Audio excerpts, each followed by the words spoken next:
રાખડી બંધાઈ ગઈ, હવે અમે ઘરે જાય. કઈ આપવાનું હોય તો ગિફ્ટ કે નકર રોકડા આપી દો એટલે અમે નીકળીએ રજા લઈ. નણંદ બાને ખાલી હાથે મોકલાય નહીં હો. તો લાવો હાલો લેતા જાય. આ તમારા માટે સરસ મજાની મારી મનગમતા કલરની સાડી ગિફ્ટ. હા, સમૂહ લગ્ન પહેરીને આવશું. વાહ, તમને ગિફ્ટ એટલે આ તો ભાણીબા આવ્યા. ગિફ્ટ દેવું પડે ને. તઈ ભાણીબા ને ખુશ કરી. ભાણીબા જમાઈ માટે લાડવા કરજો, આ ડબરામાં ભરજો અને ખુશ રાખજો. હાલો મમ્મી, તમારા મામીએ તો મને કઈ આપ્યું જ નહીં. મને તો આપો. આ તો ભાણીબાના ભાણી અહીંયા આવ્યા.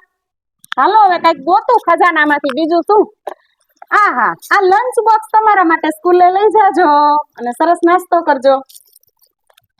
તાર સાસુ માટે શું લાવી ગિફ્ટ? એટલે આ તો ખજાનો મારે હજી કઈક ઊંડો ફરવો પડશે. સાસુમાને ગિફ્ટ દેવી પડશે. 3 મહિનો છે તો આપો. વિચારું કઈક ખજાનામાં કઈક તો હશે. અરે વાહ મમ્મી, તમારા માટે મસ્ત મજાની આ ગિફ્ટ. Thank you.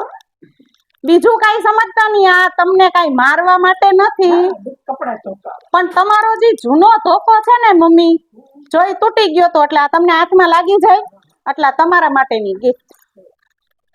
ચલો, વેલકમ. વેલકમ.